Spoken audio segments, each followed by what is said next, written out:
what I love about this prompt of boundaries that serve ourselves and others, that come from that place of care and compassion and respect, it brings us closer together. It brings us back into connection, which is how the universe works. The best things come from that place. So that's part of the reason why I really liked working with Amy's prompt. And so I'm happy to share a little bit about what came through for me. And there's 3 things. So I'm not used to just being bounded by the number.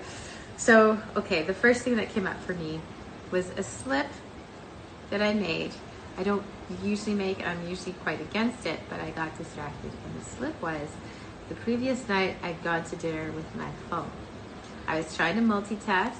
I'm in the process of creating some interesting things from where I am. And it kind of ran over into the process of trying to multitask, walking with the family while on the phone, finishing the conversation in the hallway before going into the place where we're going to be eating, and it being there and it being a source of distraction as we continue to communicate. And my husband brought it to my attention. I'm like, right, no excuses. I slipped. I don't want to do that anymore, because that is a message that when whoever is in my presence is not as important as whoever or whatever is taking me away. So that was the boundary that I was deciding. It was already a boundary that I wavered on.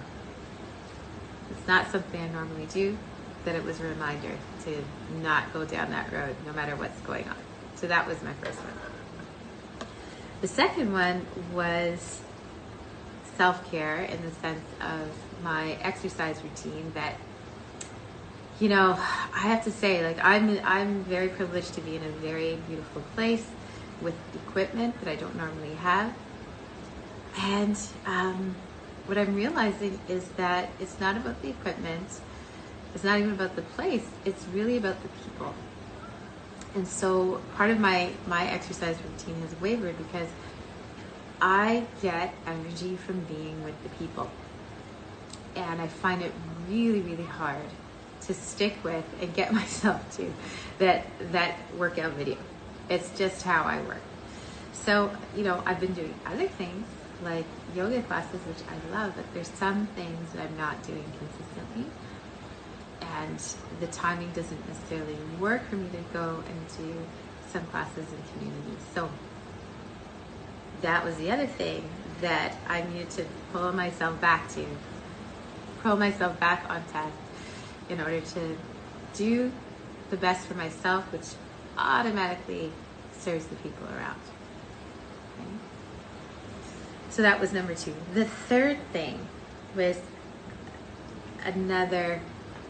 it was more an amorphous thing. It wasn't a physical thing. The other 2 things were like practices that were already familiar to me that I'd kind of wavered on and I need to recommit to.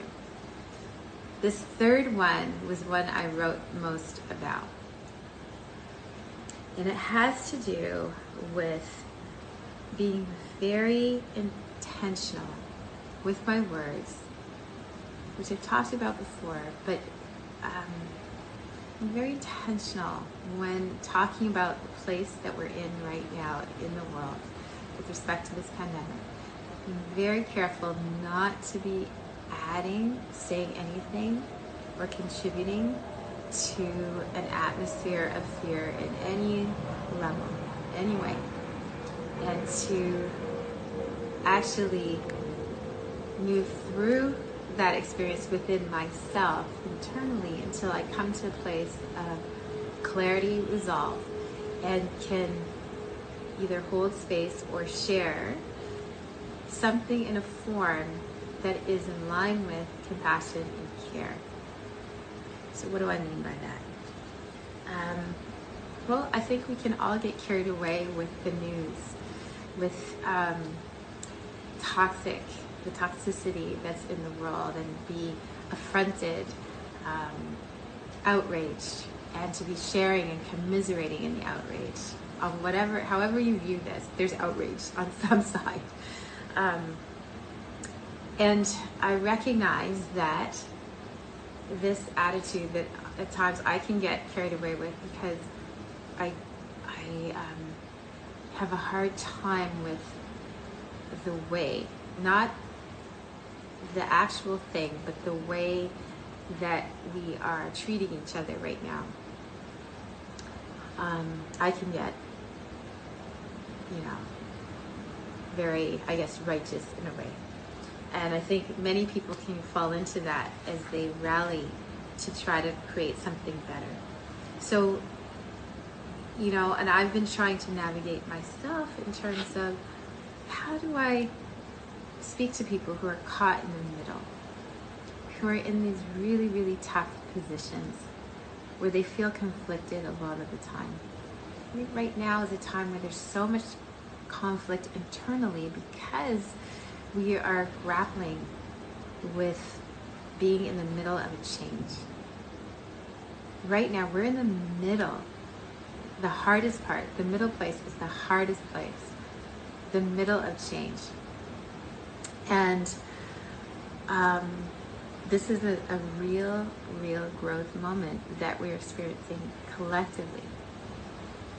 And so there's going to be resistance, and there's going to be turmoil and anxiety, and it's necessary in order to bring about something new. And so the boundary that I am trying to hold myself to is one of noticing all of this rising within myself and having the discipline, I guess we could just call it a discipline, to work through that using the tools that I have until I come to a sense of clarity, some kind of answer, some way that is resolved within myself first, that I might choose to share with others. When I'm clear, so there's no need for it to have any kind of intensity, that there's a calm, quiet confidence in which I can navigate and speak truth.